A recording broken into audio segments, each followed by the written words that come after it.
یعنی سونے کے آداب میں یہ ہے کہ جب سویا جائے تو اپنے پیر قبلہ کے رخ کر کے سویا جائے، تاکہ جب نیند سے بیدار ہو تو سب سے پہلا چہرہ ہمارا قبلہ کی سمت ہو، سب سے پہلی جو زیارت ہو، جو نگاہیں ہماری پڑے وہ قبلہ کی سمت ہماری نگاہیں پڑے۔ اب لوگ کہتے ہیں بعنوان احترام، احترام الگ چیز ہے، یعنی آداب الگ چیز ہے۔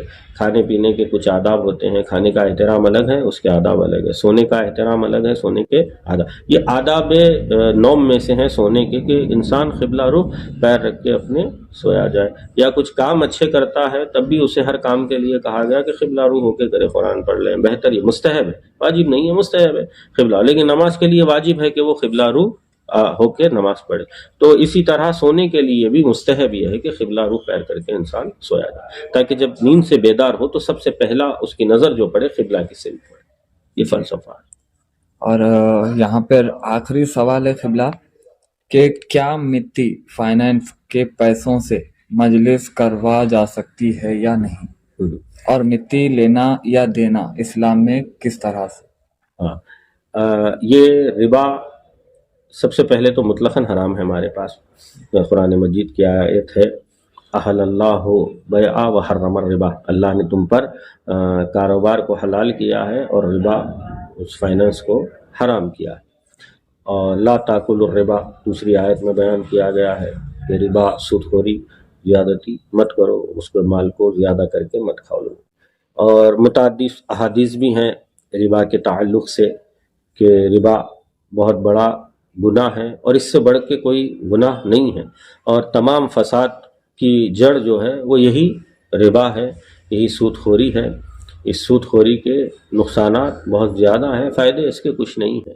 اب جب پروردگار کہہ رہا ہے کھاؤ مت، اور اللہ نے جس چیز کو ہم پہ حرام کیا ہے، حرام چیز سے ہم کسی بھی حلال کام کو کر رہے ہیں تو وہ خود کرنے والا سوچے کہ یہ چیز حرام، اللہ نے قرآن کی آیت میں نے پڑھ دی، احل اللہ البیع وحرم الربا، اللہ نے ربا کو حرام، تو حرام چیز سے کچھ حلال کام کو کرنا کیسا ہے، وہ خود انسان اپنا جائزہ لے کر سکتا ہے یا نہیں کر سکتا ہے، کیونکہ اللہ کی جانب سے جس چیز کو حرام قرار دیا گیا ہے اس چیز کے ذریعے سے کوئی ثواب کا کام اگر انسان کر رہا ہے تو اسے کوئی ثواب ملنے والا اس سے نہیں ہے۔ پہلے تو ربا ہے، ربا کیا چیز ہے؟ اب احادیث معصومین میں اگر ہم دیکھیں گے کہ ربا کسے کہتے ہیں، کیا ربا ہے، تو بہت ساری احادیث ہیں، میں زیادہ تر احادیث ساری نہیں پڑھوں گا۔ سب سے پہلی حدیث رسول اکرم صلی اللہ علیہ وآلہ وسلم سے ہے۔ حدیث کا متن یہ ہے، ان اللہ عز وجل لعن آکل الربا، اللہ ربا کھانے والے کو ربا خور پر لعنت کرتا ہے، وہ موکلہ، اور جو اس کی شاہد بنتا ہے، وکیل بنتا ہے، اس پر لعنت کرتا ہے، وکاتبہ، جو لکھتا ہے ربا لینے کا، وہ جو لکھتا ہے اس پر بھی لعنت کرتا ہے، وہ شاہدی ہے، اور جو اس پر گواہ بنتے ہیں، شاہد رہتے ہیں، ان تمام پر بھی اللہ لعنت کرتا ہے۔ یعنی ربا دینے والے پر، ربا جو دیا جا رہا ہے اور دیکھ رہا ہے کہ انسان کھڑا ہو کر اس پر بھی، اور جو لکھ رہا ہے اس کو اس پر بھی، اور جو گواہ بن رہا ہے اس پر بھی پروردگار لعنت بھیجتا ہے۔ یہ حدیث آئی ہے ملا یعذرہ الفقی میں، جلد نمبر 4، صفحہ نمبر 8، حدیث نمبر 4968، اور امالی شیخ صدوق میں صفحہ نمبر 425 پر حدیث نمبر 1 یہ والی حدیث ہے۔ پھر ایک حدیث امام جعفر صادق علیہ السلام سے، یہ حدیث ربا کے لیے بڑی سنگین ہے کہ امام نے فرمایا، درہم الربا اعظم عند اللہ من 70 زنیۃ بذات محرم فی بیت اللہ، کہ ایک درہم ربا کا پروردگار کے نزدیک ایک درہم ربا کا سنگین تر ہے، کس سے؟ اس سے کہ 70 مرتبہ اپنی کسی محرم سے خدا کے گھر میں زنا کرے۔ یعنی 70 مرتبہ کوئی اپنی کسی محرم کا مطلب یہ ہے ماں، بیٹی، بہن، پھوپھی، خالہ، یہ محرم، ساس، محرم سے 70 مرتبہ حرم خدا میں، بیت اللہ میں زنا کرنے سے زیادہ سنگین کیا ہے؟ ایک درہم ربا کا ہے۔ وقال الربا 70 جزاء، پھر فرمایا کہ ربا 70 جز رکھتی ہے، اور ان 70 جزوں میں سے مرد اور عورت کے لیے جو اس کی سزا معین ہے ایسا ہے کہ جیسے بیت الحرام میں اس نے اپنے کسی محرم کے ساتھ ازدواج کر لی، یعنی بیت الحرام میں زنا کرنے کے برابر ہے، بیت الحرام میں اپنی کسی محرم کے ساتھ کوئی بیٹی کے ساتھ نکاح کر لیا، یعنی خود خانہ خدا میں یعنی گناہ کرنے کے برابر. خالی 1 درہم ربا کا، اس 1 درہم کی بات ہو رہی، پورے پیسے کا تو چھوڑیے آپ. پھر یہ حدیث بہار الانوار میں جلد نمبر 100 صفحہ نمبر 117 اور حدیث نمبر 13 ہے، اور تفسیر نور الثقلین جلد نمبر 1 صفحہ نمبر 295 حدیث نمبر 1177، یہ جو میں نے ابھی حدیث پڑھی. ایک اور حدیث امام محمد باقر علیہ السلام سے، انما حرم اللہ عز وجل الربا لئلا یذهب المعروف، اللہ نے ربا کو اس لیے حرام کیا ہے، اگر ربا زمانے میں رائج ہو جائے گا تو کوئی کسی پر احسان نہیں کرے گا، یعنی احسان کو اگر ختم کر دینا ہے ایک دوسرے سے تو پھر ربا شروع کر. تو ربا اللہ نے اس کو حرام قرار دیا ہے. اب اس حرام کام سے آپ بات یہ نہیں کہ آپ مجلس کر رہے ہیں، تبرک کھلا رہے ہیں، حج کو جا رہے ہیں، عمرے پہ جا رہے ہیں، زیارت پہ جا رہے ہیں، کسی یتیم بچی کی شادی کرا رہے ہیں، کسی مسجد میں موکٹ ڈلا رہے ہیں، جانماز بچھا رہے ہیں، سجدے لگا رہے ہیں، کسی مسجد کی مرمت کرا رہے ہیں، یا آپ کچھ بھی جو بھی ثواب کا کام ہو، آپ حرام کے پیسے سے اگر آپ کسی بھی ثواب کے کام کو کر رہے ہیں تو آپ کو کوئی ثواب حاصل ہونے والا نہیں ہے. اور ربا تو بڑا سنگین گناہ ہے تمام معاشرے میں. آگے کی حدیثیں میں نے بیان نہیں ہے، میں مفہوم بیان کر دوں، میں جعفر صادق ہوگا. تمام معاشرے میں جو فسادات ہیں اور یہ جو دین لوگوں کے درمیان سے چلا جاتا ہے، بے دین جو لوگ ہوتے ہیں، بے دینی کا سب سے بڑا جو سبب ہے وہ ربا ہے، وہ سود ہے. اگر سود زمانے سے ختم ہو جائے گا تو بے دینی بھی ختم ہو جائے گی، دینداری آ جائے گی. اگر زمانہ بے دین ہو رہا ہے، دینداری چلی جا رہی ہے، تو اس کی سب سے بڑی وجہ علت جو ہے وہ ربا ہے. تو ربا سے مجالس وغیرہ کی بات نہیں ہے صرف، یعنی ہر وہ کام جو حلال ہے حرام کام سے، حرام چیز سے نہیں کرایا جا سکتا ہے. شریعت محمدیہ میں وہ چیز، وہ عمل قابل قبول نہیں ہے. قبلہ یہ اور ایک کسی سے ریلیٹڈ سوال ہے، آخری سوال، کہ مٹی جو دیتا ہے، جو فائننس چلاتا ہے، اس کے گھر کے اگر گھر میں کوئی جھاڑ ہے اور اس جھاڑ کا سایہ زمین پہ پڑ رہا ہے اور اس سائے کے نیچے بیٹھ کر کچھ غذا کھائی جائے تو کیا وہ غلاظت کھانے کے برابر ہے؟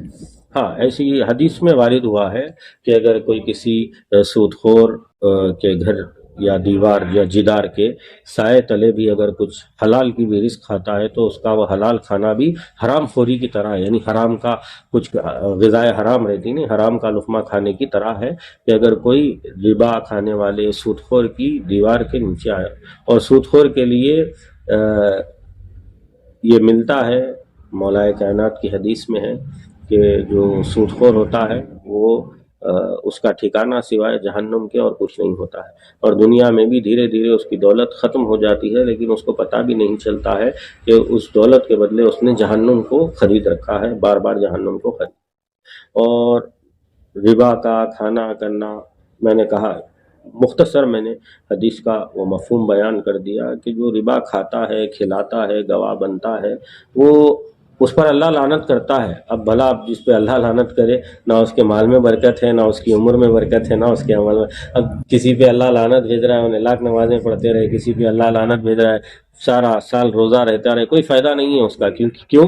اس لیے کہ اللہ اس پہ لعنت بھیج رہا ہے، اہل بیت اس پہ لعنت بھیج رہے ہیں، اور جس پہ اللہ لعنت بھیجتا ہے اس پہ اہل بیت لعنت بھیجتے ہیں. اور جو اللہ کا لعنتی ہو اس کا کوئی عمل قبول ہی نہیں ہے. اور ربا، میں نے کہا کہ معاشرے میں جو بے دینی کا سب سے بڑا سبب جو بنتا ہے، جو اثر انداز کرتی ہے چیز، وہ ہے ربا، یعنی سود خوری. اس سے انسان کو خود بھی بچنا چاہیے، دوسروں کو بھی تلقین کرنی چاہیے. جیسے میں نے پہلی حدیث رسول اکرم کی من لا یعذر الفقی سے بیان کی ہے کہ ربا کھانے والا، ربا سود خور، اس پہ بھی اللہ لعنت کرتا ہے، اور جو وہاں کھڑا ہوتا ہے دیکھتا ہے اس پر بھی اللہ لعنت بھیجتا ہے، جو اس کو لکھتا ہے، تحریر کرتا ہے، اس پہ بھی اللہ لعنت بھیجتا ہے، اور جو گواہ بنتا ہے اس ربا میں ان پر بھی اللہ لعنت کرتا ہے.